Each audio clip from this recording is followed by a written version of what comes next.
नमस्कार, मैं हूं नंद गोपाल पांडे और आप देख रहे हैं ITN नेशनल यानी इंडियन टीवी न्यूज। आज 1 फरवरी को केंद्र सरकार में 2025 के लिए बजट पेश किया गया है वित्त मंत्री जी के द्वारा। इस बजट में महिलाओं के लिए, युवाओं के लिए, मिडिल क्लास के लिए या किसानों के लिए क्या खास है, इस पर बात करने के लिए हमारे साथ मौजूद हैं भारतीय जनता पार्टी के पूर्व जिला अध्यक्ष डॉक्टर धर्मवीर तिवारी जी। इनसे बात करते हैं और जानते हैं कि इस बजट में क्या खास है।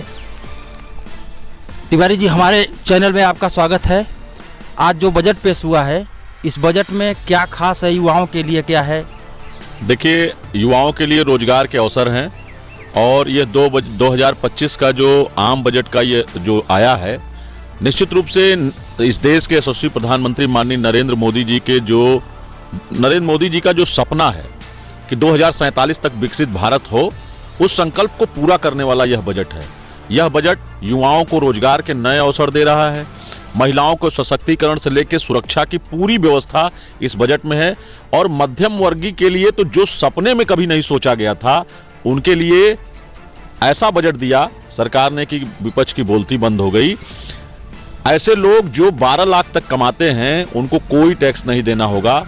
जो सपने में लोग सोचते थे, उतना मोदी जी ने कर दिया और ऐसा काम केवल और केवल इस देश के प्रधानमंत्री मोदी जी ही कर सकते हैं। आपको क्या लगता है कि किसानों के लिए इस बजट में क्या खास है? अरे, अन्नदाता की बात करेंगे तो यह देश, यह भारतवर्ष किसानों का देश है, अन्नदाताओं का देश है।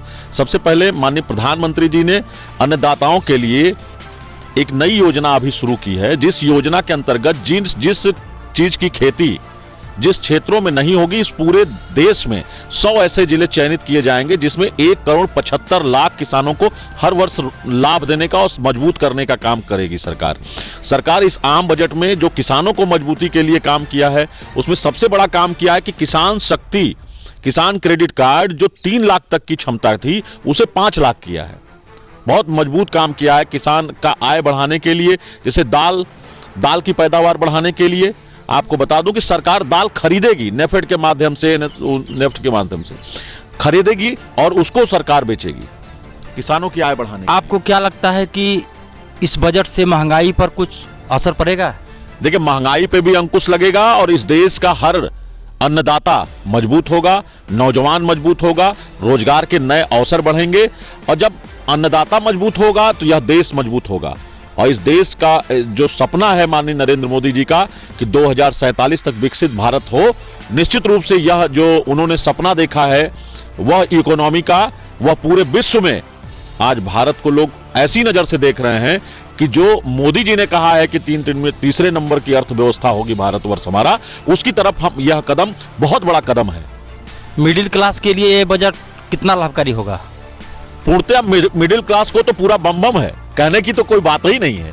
अगर मिडिल क्लास की बात करेंगे तो क्या नहीं दिया, यहां तक कि बुजुर्गों को जो 50,000 तक ब्याज मिलता था, उस पर टैक्स लगता था, उसकी सीमा बढ़ाकर उन्होंने 1 लाख रुपया कर दिया। अब क्या सोचना है, चाहे मिडिल क्लास हो, चाहे नौजवान हो, चाहे किसान हो, गरीब हो, मजदूर हो, सबकी चिंता इस बजट में 2025 के इस आम बजट में किया है।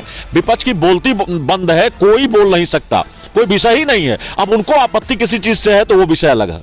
किसान सम्मान निधि में भी कुछ पहले से प्रधानमंत्री जी द्वारा इसको बढ़ाया गया है, सब कुछ बढ़ाया गया है। आपने देखा होगा, किसान सम्मान निधि भी बढ़ी है, किसान क्रेडिट कार्ड भी बढ़ा है और बताया ना मैंने कि सब हर वर्ग का ध्यान माननीय प्रधानमंत्री जी ने 2025 के इस आम बजट में रखा है। जो लोग सपना देखते थे, उस सपने को पूरा करने का काम माननीय नरेंद्र मोदी जी कर रहे हैं, इस देश के प्रधानमंत्री जी।